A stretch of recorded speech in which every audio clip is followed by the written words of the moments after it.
바이블 아카데미 61번째 갈라디아서 같이 공부해보는 시간 갖도록 하겠습니다. 사실 갈라디아서는 6장밖에 되지 않기 때문에 그냥 성경을 읽으시면 되는데, 그래도 이제 잠깐 공부하는 시간을 갖도록 하겠습니다. 그래서 다른 때보다는 좀 짧게 이렇게 보도록 하겠습니다. 먼저 갈라디아서 제목이죠. 예. 그 헬라어로는 프로스 갈라타스 뭐 이러는데 뭐 중요한 건 아니고요. 원어적인 뜻을 그대로 번역을 한다면, 가장 원어에 가깝게 번역을 하면 갈라디아인서, 그러니까 갈라디아인들에게 보낸 그런 편지다, 이렇게 해석을 하면 될 것 같습니다. 그래서 이제 갈라디아 성거고요. 되게 바울이 쓴 서신들은, 바울이 쓴 서신, 또 바울이 쓴 신약의 대부분은 그 지역명을 따르고 있죠. 그래서 이제 신약성경 보면서 지난 시간에 말씀드렸던 것처럼 이렇게 지명이 나오면 이건 사도 바울이 썼구나, 이렇게 생각하면 맞을 것 같습니다. 그래서 히브리서를 빼놓고는 사람 이름은 그 사람 이름이 저자가 되는 것이고요. 나머지 지명 이름이 나오는 것은 이제 사도 바울이 쓴 책으로 봐도 무방할 것 같습니다. 저자와 기록 연대를 보면 저자는 물론 이제 사도 바울이고요. 그래서 이제 뭐 그 내용적으로 보면 가장 바울적인 성향이 강한 책이다. 그래서 별로 이견이 없습니다. 다른 책들은 정말 이게 그 사람이 쓴 건가, 이러한 그 논쟁이 있는데, 갈라디아서는 그런 논쟁이 없는 그러한 책입니다. 또 그 갈라디아서를 보면 자신이 갈라디아서의 저자임을 밝히는 그러한 내용들이 나옵니다. 그래서 갈라디아서 1장 1절에 보면 어, 사도된 바울은 이렇게 되어 있고요. 또 갈라디아서 5장 2절에 보면 나 바울은, 이제 이런 표현들이 있다는 것이죠. 그러니까 사도 바울이 쓴 것이다, 이제 이렇게 생각을 하면 될 것 같습니다. 그래서 기록 연대를 보면 AD 56년에서 57년, 예, 뭐 요 사이로 보고, 그래서 56년 경으로 이렇게 봅니다. 뭐 정확하진 않지만 대략적으로 이제 그런 것 같고요. 그 다음에 이제 기본 구성을 좀 살펴보면, 그 1장부터 2장까지는 그 이신득이의 변증, 그러니까 믿음으로 구원을 얻는, 예, 그 의롭게 된다는 이제 그러한 내용들에 대해 설명을 하고 있고요. 또 이제 3장부터 그 4장까지는 그 이신득이를 해석하는 그러한 내용들이 나오고요. 그리고 나머지는 이제 이 적용하는 내용들로 이렇게 되어 있습니다. 뭐 주제들을 보면 복음의 권위, 뭐 복음의 진리, 또 복음의 승리, 뭐 이제 이러한 내용들이 기록되어 있습니다. 쓴 이유가 있겠죠. 예, 이게 이제 서신이기 때문에 쓴 이유와 또 목적이 있을 것입니다. 그래서 이제 그 내용을 잠깐 살펴보면, 갈라디아 교회는 바울의 1차 전도 여행 때 세워진 그러한 교회입니다. 동역자 바나바와 함께 비시디아 안디옥의 회당에서 이신득이에 기초한 설교를 했습니다. 그러니까 이제 복음을 전한다는 것은 이제 설교를 해야 되죠. 복음을 전했다는 것이죠. 그런데 항상 그 신약 시대에 가장 문제되었던, 그러니까 사도행전에 나오는 그러한 이제 복음을 전하는 그러한 것들에 가장 방해가 되는 요소 중에 하나가 무엇이냐면 이 유대인들이었죠. 예. 이 유대인들은 항상 이 복음을 받아들임에 있어서 이 율법이 강조되는, 예, 그러한 내용들이 그 기록이 되어 있습니다. 그러다 보니까 바울의 이러한 이신득이 믿음으로 의롭다함을 받게 되는 것 자체를 거부를 하죠. 예, 그래서 뭐 뒤에도 좀 설명을 하겠지만, 어쨌든 이 율법이 강조가 돼야 되는 이 유대인들과 항상 이 마찰이 있었다는 것이죠. 그래서 그 유대인들의 박해로 쫓겨나고 또 루스드라로 옮겨서 또 복음을 전합니다. 이 루스드라라는 곳은 그 안증뱅이를 일으킨 사건이 있었던 곳이기 때문에 저희들이 좀 익숙한 지명인 것 같습니다. 어쨌든 뭐 이런 여러 가지 그 기적과 또 이 복음을 통해서 여러 가지 이제 부흥도 있었고요. 그래서 이제 그때 이제 이 갈라디아 교회가 이렇게 세워집니다. 그래서 이 바울의 이러한 전도 여행을 통하여서 교회가 굉장히 이렇게 부흥을 하게 되죠. 갈라디아 교회도 마찬가지고요. 예, 근데 문제는 이러한 성과가 일어남에도 불구하고 그 신앙적으로 성숙하지 못하는 그러한 일들이 발생을 했다는 것이죠. 그러니까 수적으로는 많이 늘어나서 부흥을 하는데 그 내용적인 어떤 질적으로는 그 성숙하지 못한 그러한 내용들이 등장을 합니다. 그러고 이제 그 당시에 이 갈라디아서를 쓰는 그 당시 배경을 보면 갈라디아 지역 유대인들은 이신득의 규례에 대한 배타적인 태도, 아까 내가 그 유대인들은 항상 이 율법이 강조된다고 그랬죠. 예, 그래서 이들은 율법을 지켜야만 구원을 얻을 수 있다. 예, 이제 이런 논리들이 굉장히 많습니다. 그렇기 때문에 이 사람들은 이 율법을 강조하기 때문에 그 바울의 이러한 믿음으로 의롭게 되는 것에 대한 것에 대해서 거부감이 있는, 예, 그러한 사람들이었다는 것이죠.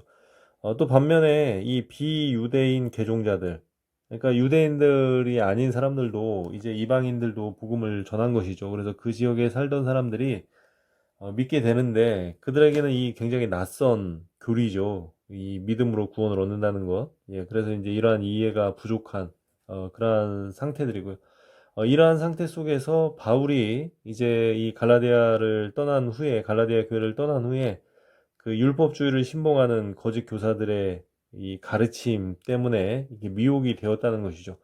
그러니까 그 이신득의 교리를 배타적으로 받아들이는 사람들과 또 그 이신득의 복음의 진술에 대한 이해가 부족한 그 사이에서 이제 이러한 율법주의를 신봉하는 거짓 교사들, 예, 그 신약 시대에는 이 거짓 교사들이 굉장히 문제를 많이 일으키죠. 예, 잘못된 어떠한 내용들을 가르치는 이 거짓 교사들 때문에 굉장히 어려움을 많이 겪게 되는데요.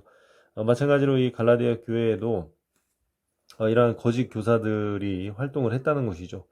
그리고 더 문제는 무엇이냐면 그들이 활동을 해도 미혹이 되지 않으면 괜찮은데 이 미혹이 된다는 것이죠. 이래서 이제 문제가 되는 것이고요. 그래서 이제 그들의 내용은 바울이 전한 믿음으로 구원을 받는다는 복음과 정면으로 위배되는 교리로 그리스도를 믿는다 하더라도 아까 말씀드렸죠. 율법의 준수와 할례의 시행. 항상 이 유대주의자들, 그러니까 유대인들에게는 항상 이 두 개가 따라다닙니다. 율법과 할례. 예. 그래서 이 논쟁이 그 안에서 이제 계속 일어나는 것이죠. 이것으로 안 되는데 이것으로 구원을 받는다고 이러한 일들이 이제 일어나게 되었다는 것이죠. 그리고 이 거짓 교사들이 그 갈라디아 교회를 그 자신들의 어떠한 세력권 안에 넣기 위해서 필요한 것은 무엇이냐면 그 바울이 가르친 그 교리들을 지워내야 되고요. 또 그러기 위해서는 바울이 그 사도가 아니다. 예. 그러니까 바울을 공격을 해야 되는데 그 바울이 사역하면서 가장 공격당하는 것 중에 하나가 이 사도권 때문에 그런 것이죠. 예, 사도가 아니다라는 이러한 내용들이 많이 있었다는 것이죠. 그래서 이제 이러한 배경을 통해서 이제 나오게 된 것이 이제 갈라디아 서인 것이죠. 그래서 이제 바울이 갈라디아 교인들에게 이제 서신을 보냅니다. 이것이 이제 갈라디아서 서신인데 그 내용을 보면은 그 쓴 목적을 보면 바울 자신의 사도권의 정당성을 밝히기 위해서 이 편지를 쓰죠. 그래서 사도 바울은 두 가지를 이야기를 합니다. 그 첫 번째로는 바울의 사도권은 신적 기원을 가졌다는 것. 그래서 갈라디아서 1장 1절에는 이렇게 말씀이 기록되어 있습니다. 사람에게서 난 것도 아니요 사람으로 말미암은 것도 아니요 오직 예수 그리스도와 그를 죽은 자 가운데서 살리신 하나님 아버지로 말미암아 사도된 바울은, 그러니까 이 사도권이 사람이 부여한 것이 아니다. 이거는 하나님으로부터 온 것이기 때문에 나는 틀림없는 사도다.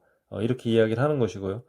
또 한 가지는 무엇이냐면 당시 교회들의 구심점이었던 예루살렘 교회의 인정을 받았다는 것이죠. 그래서 갈라디아서 2장 1절에서 10절에 이제 이런 내용들이 나오는데요. 그 7절에서 9절의 말씀에 이렇게 기록되어 있습니다.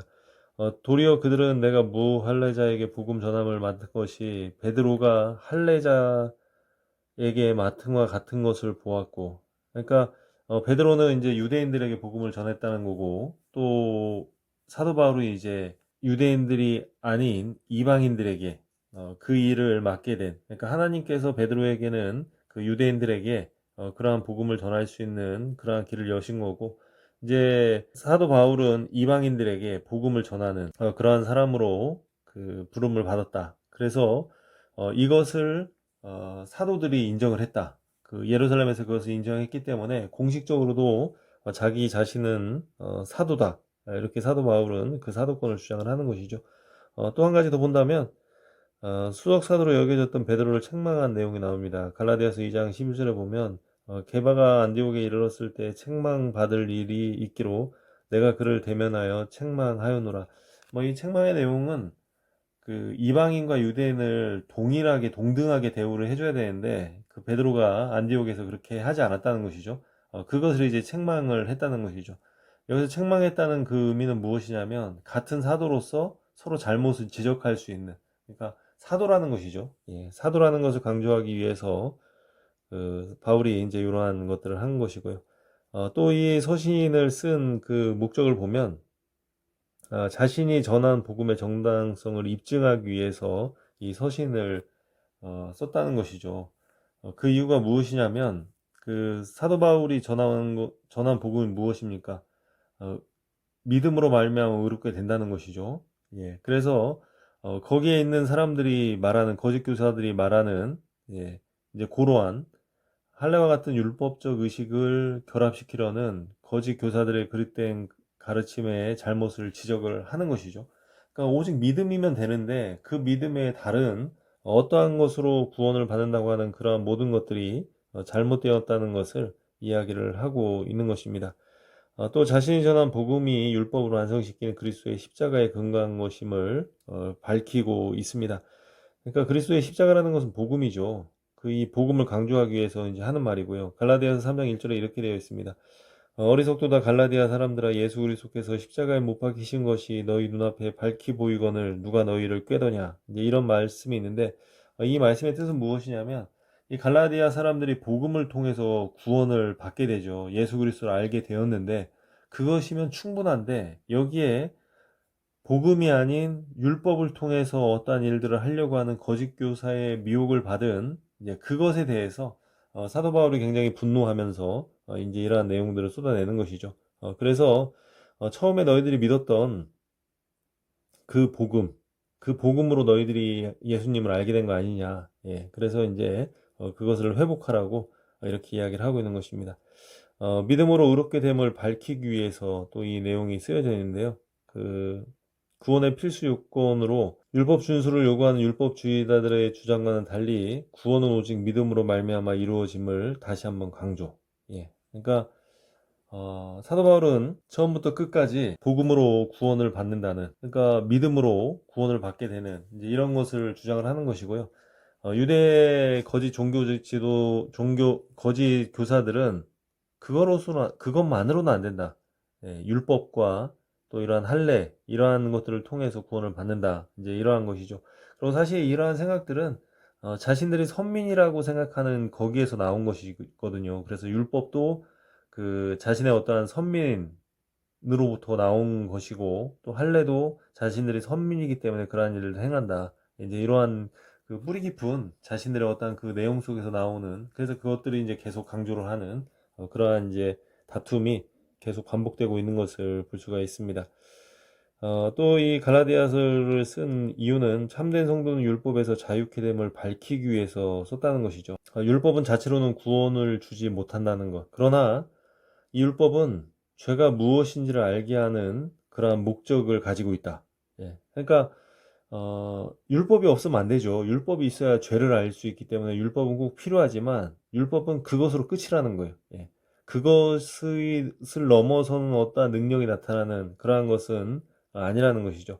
그래서 그리스도의 보혈로 말미암아 죄로부터 자유케 된 성도는 율법으로부터도 자유케 된다. 이제 이러한 표현들이 나오는데요. 이게 무슨 말이냐면 율법의 결론은 무엇입니까? 사망이죠. 예. 그러니까 죄의 대가는 이제 죽음입니다. 사망. 근데 그 복음을 통하여 자유케 된다는 것은, 믿음으로 말미암아 저희가 자유케 된다는 것은 이 사망으로부터, 죽음으로부터, 그 형벌로부터 자유하게 됐다는 것이죠. 더 이상 이제 그러한 것들로 인하여서 형벌을 받거나 죽거나 하는 일이 없는 그 자유를 이야기하는 겁니다. 뭐 율법으로부터 자유한다고 하니까 뭐 마음대로 살고 멋대로 살아야 된다는 그런 의미가 아니라 그 율법의 결과인 사망, 죄를 지면 당연히 대가를 치러야 되고 그 대가라는 것은 사망 아닙니까? 그 사망으로부터 자유케 되었다는 것, 예, 그것을 이야기를 하는 것이죠. 그래서 사도 바울은 참된 성도는 율법에서 자유케 됨을 이야기를 하고 있습니다. 또 이 갈라디아서를 쓴 그 배경을 보면 범죄자에 대한 성도의 바람직한 태도를 밝히기 위해서 이것을 썼다는 것이죠. 그 당시에 이제 두 가지 부류가 있습니다. 하나는 무엇이냐면 거짓 교사들. 그러니까 거짓 교사들이 무엇인가를 가리키는데 그 거짓 교사들과는 단호하게 끊어버리는. 예, 그래서 이제 그 갈라디아서 그 말씀에 보면 베어버리기를 원하노라. 예, 그러니까 어, 베어버린다는 것은 깔끔하게 끊어버린다는 것이죠. 예, 굉장히 단호한, 예, 거짓 교사들로부터 단호한, 예, 그러한 내용을 가지고 있고요. 근데 반대로 그 성도들, 그러니까 같이 이제 신앙생활했던 성도들이 미혹이 됐어요. 예, 그래서 미혹되어 율법 가운데 있는 성도들에게는 사랑과 온유로 대해야 된다. 예, 그래서 너희는 온유한 심령으로 뭐 이제 이런 표현들이 나옵니다. 그래서 뭐 갈라디아서 읽다 보면 나오겠죠. 그래서 어쨌든 간에 이렇게 해야 된다. 그러니까 초창기 기독교 교회가 시작되면서 처음이기 때문에 어떤 시스템이 갖춰지지 않은 또 어떤 내용들이 갖춰져 있지 않기 때문에 그러한 것들을 바로잡기 위해서 사도 바울이 이제 이러한 편지를 쓰게 되었다는 것입니다.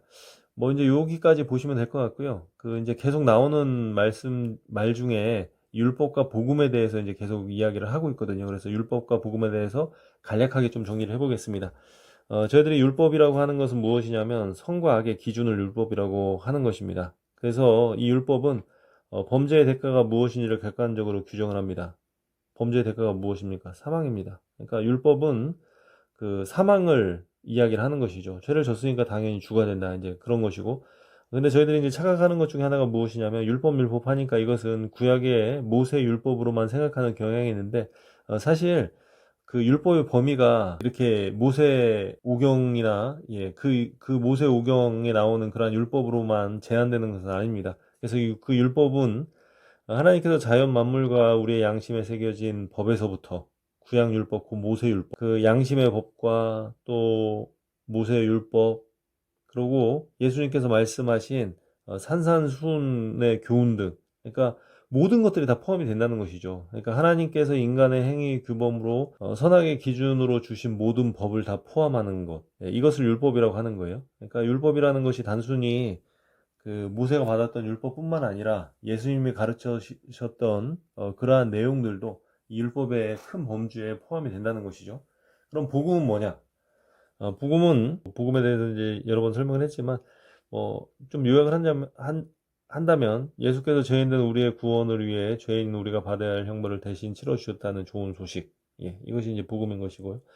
그래서 이 복음이라는 것은 저희들이 생각할 때 신약의 복음만을 생각을 하는데 사실 그것뿐만 아니라 예수님의 구원 사역과 관련된 구약의 모든 계시까지도 복음으로 들어간다는 것이죠. 그래서 저희들이 뭐 원시 복음이라고 하는 창세기 3장 15절 내가 너로 여자와 원수가 되게 하고 내 후손도 여자의 후손과 원수가 되게 하리니 여자의 후손은 내 머리를 상하게 할 것이요 너는 그의 발꿈치를 상하게 할 것이니라 하시고 이것을 이제 저희들이 원시 복음이라고 이야기를 하죠. 그러니까 이것도 복음인 거예요. 그러니까 하나님의 약속, 그래서 각종 언약의 내용들, 또 예수와 관련된 선지자들 모든 예언 선포도 복음일 수 있다는 거. 예. 그러니까 그 훨씬 더 넓은 범위로서 이제 이야기를 하는 것이죠. 저희들이 하나님의 말씀을 전하는 것이 복음 아닙니까?